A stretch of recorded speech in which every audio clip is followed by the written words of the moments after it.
آپ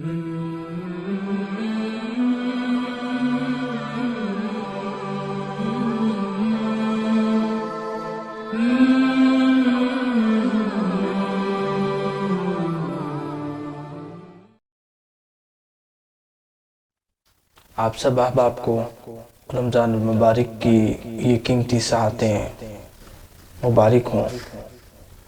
اللہ رب العزت کا یہ بہت بڑا احسان ہے کہ اس نے ہمیں رمضان جیسی نعمت عطا فرمائی۔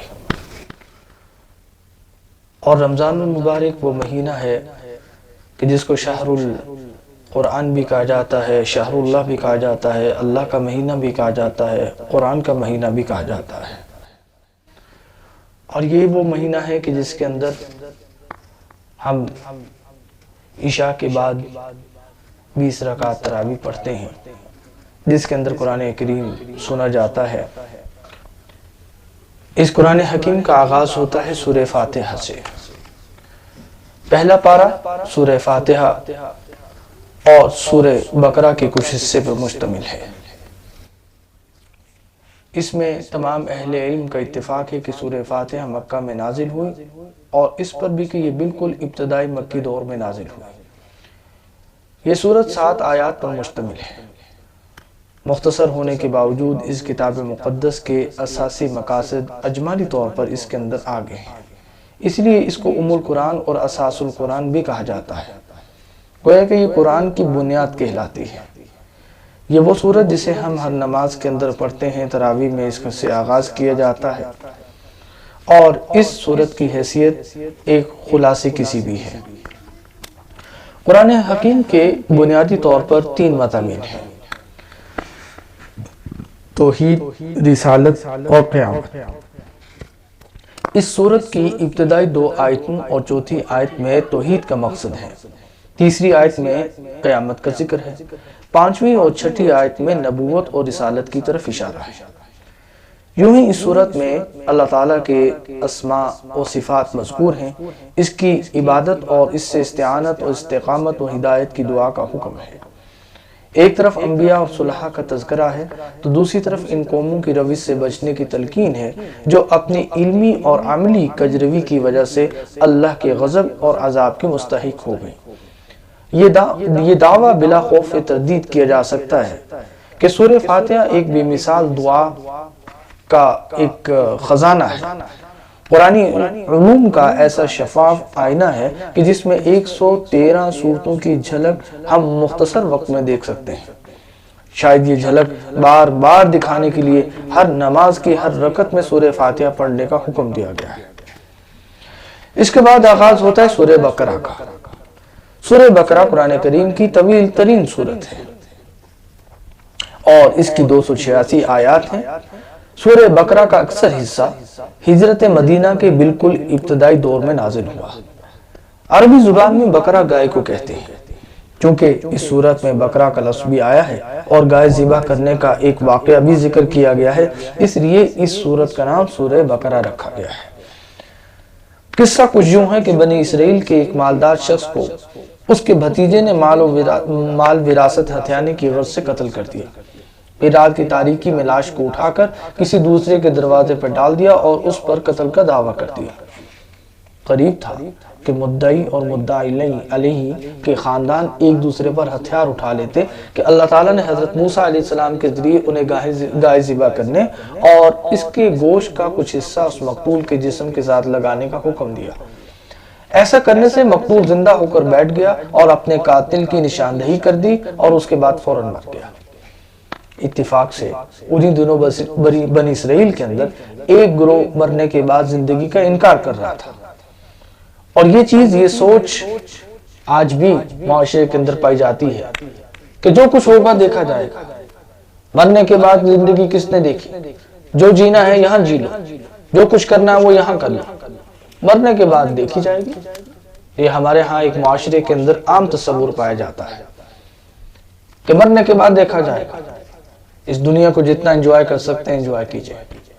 اور یہ تصور کہ ظاہر ہے اسی وقت ذہنوں میں آ سکتا ہے کہ جب جس شخص کے ذہن میں مرنے کے بعد جی اٹھنے کا تصور ہوگا، جس کا یقین اس کے ذہن میں ہوگا، تو وہ دنیا کو اس طریقے سے، اس انداز سے نہیں گزارے گا، بلکہ وہ اپنے آپ کو بچائے گا ہر اس صورت سے جس سے پکڑ ہو سکتی ہو۔ تو بہرحال سورہ بنی اسرائیل کے اندر اس کا، سورہ بقرہ کے اندر اس کا بڑی تفصیل سے ذکر کیا گیا ہے کہ اس شخص کو جب گائے کا گوشت لگایا گیا تو وہ زندہ ہو بیٹھا اور اس نے اپنے قاتل کی نشاندہی کر دی، اور ساتھ میں یہ عقیدہ بھی کہ مرنے کے بعد کچھ نہیں ہوتا۔ اس واقعے کے بعد اس عقیدے کی بھی بے خونی کی گئی، اور اس کے بعد تمام کے تمام لوگوں نے اس بات پر ایمان لے آئے کہ مرنے کے بعد زندگی ہے۔ سورہ بقرہ کی بالکل ابتدائی آیات کے اندر انسانوں کی 3 قسموں کا بیان ہے: مومن، کافر اور منافق۔ ایمان بالغیب یعنی ان حقائق پر ایمان جن کا حواس سے ادراک نہیں کیا جا سکتا، جیسے جنت، دوزخ، حشر اور حساب و جزا وغیرہ۔ اقامت صلاۃ، ادائے زکوٰۃ، اللہ کا اور زکوٰۃ بندوں کا حق ہے، اور انسان کا ایمان اس وقت تک کامل نہیں ہو سکتا جب تک کہ وہ دونوں قسم کے حقوق ادا نہ کر دے۔ ان تمام آسمانی کتابوں پر ایمان جو مختلف زمانوں میں انبیاء اور رسل پر نازل کی گئی، اور آخرت کی ایسی تصدیق جس میں شک کی کوئی ملاوٹ نہ ہو۔ پھر آگے چلتے چلے جائیے، حضرت آدم اور حضرت حوا علیہ السلام کا قصہ جو ابلیس لعین کے ساتھ پیش آیا۔ حقیقت میں یہ ساری انسانیت اور اس دنیا کی ابتدا سے انتہا تک کا قصہ ہے۔ یہ قصہ حق اور باطل، خیر و شر کے درمیان دائمی کشمکش کی نشاندہی کرتا ہے۔ یہ قصہ حضرت آدم علیہ السلام کی عظمت شان بتاتا ہے، اور پھر اسی طریقے سے آگے چلی بنی اسرائیل کا تذکرہ اس صورت میں ہے، اور جو ان پر نعمتیں اللہ تعالیٰ نے عطا فرمائی ان نعمتوں کا تذکرہ کیا گیا ہے، اور موسیٰ علیہ السلام کی قوم نے جو کچھ کیا اور بنی اسرائیل نے جو کچھ کیا اس کا تذکرہ اس سورہ بقرہ کے اندر موجود ہے۔ بنی اسرائیل نے ان نعمتوں کا شکر ادا نہ کیا اور بتدریج کفران نعمت کی بیماری میں مبتلا ہوتے چلے گئے، چنانچہ انہوں نے حق کو چھپایا، خاتم النبیین صلی اللہ علیہ وسلم کی نبوت کا انکار کیا، بچڑے کو معبود بنا لیا، دست سینہ میں بے صبری اور حس و طمع کا مظاہرہ کیا، ارہیا شہر میں متکبرانہ انداز میں داخل ہوا جبکہ انہیں عاجزی کے ساتھ داخل ہونے کا حکم دیا گیا تھا۔ انہوں نے انبیاء کو ناحق قتل کیا، بار بار بد عہدی کے مرتکب ہوئے، ان کے دل سخت ہو چکے تھے، انہوں نے کلام اللہ میں لفظی اور معنوی تحریف کی، شریعت کے بعض احکام پر وہ ایمان لائے اور بعض کا انکار کرتے رہے، اور یہ بیماری آج کل ہمارے ہاں بھی موجود ہے کہ بعض احکام پر وہ عمل کیا جاتا ہے اور بعض احکام کو چھوڑ دیا جاتا ہے۔ نمازیں پڑھی جا رہی ہیں لیکن سود بھی لیا جا رہا ہے، گھر کے اندر خواتین بات مان بھی رہی ہیں اور شوہر کا حکم بھی مانا جا رہا ہے لیکن بے پردہ ہیں، بازاروں میں جا رہی ہیں، اپنے حقوق کے لیے وہ فائٹ کر رہی ہیں، اور طرح طرح کی انہوں نے باتیں بنا رکھی ہیں، کبھی فلاں مارچ کے نام پر، کبھی فلاں مارچ کے نام پر۔